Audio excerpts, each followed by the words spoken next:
صراط مستقیم څه ته وایي؟ صراط مستقیم معنا څه ده؟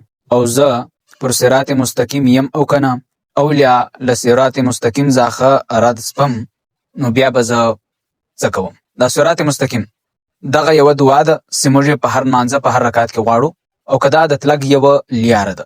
صراط مستقیم دا به هغه لیار ته ویله کېږي چې په هغه کې کږوالی نه وي، بلکې هغه سیخه لیار وي.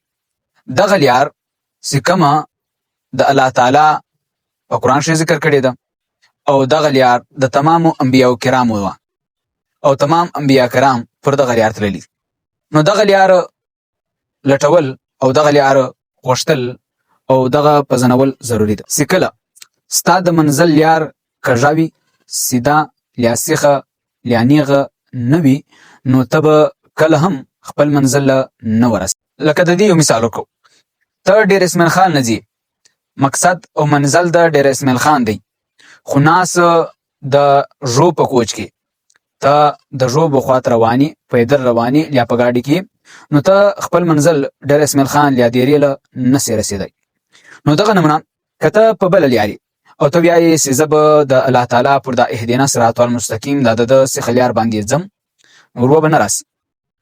موږ په هر رکعت کې و الله تعالی ته دغه سوال کوو چې اهدنا صراط المستقیم، یا الله موږ ته سیخه لیار راوښیه، او یا موږ پر سیخه لیار وچلوي، خو لیکن موږ پر سیخه لیار بیا روان نه یو، موږ بیا پر هغه خپله دعا باندې عمل کوونکي نه یو. نن سبا سیخه لیار کومه یوه ده؟ سیخه لیار باره کښې نبی علیه صلات وسلام یعنی پر محمد صلی الله علیه وسلم باندې نبوت ختم شو. له پیغمبر علیه صلات وسلام بعد بل نبی نه راځي، دی اخیری نبی دی.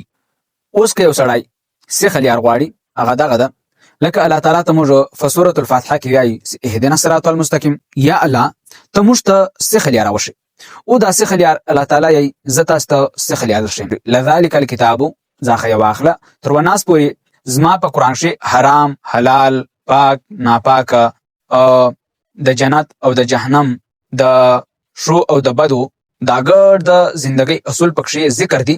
نو لذلک الکتاب تر وناس پورې پر دې عمل وکړه، و ده ته صراط مستقیم ویل کېږي، او ته به په دنیا او آخرت کې کامیابه سي او ماله به راورسوي. تر بلې ویډیو پورې د خدای په امان.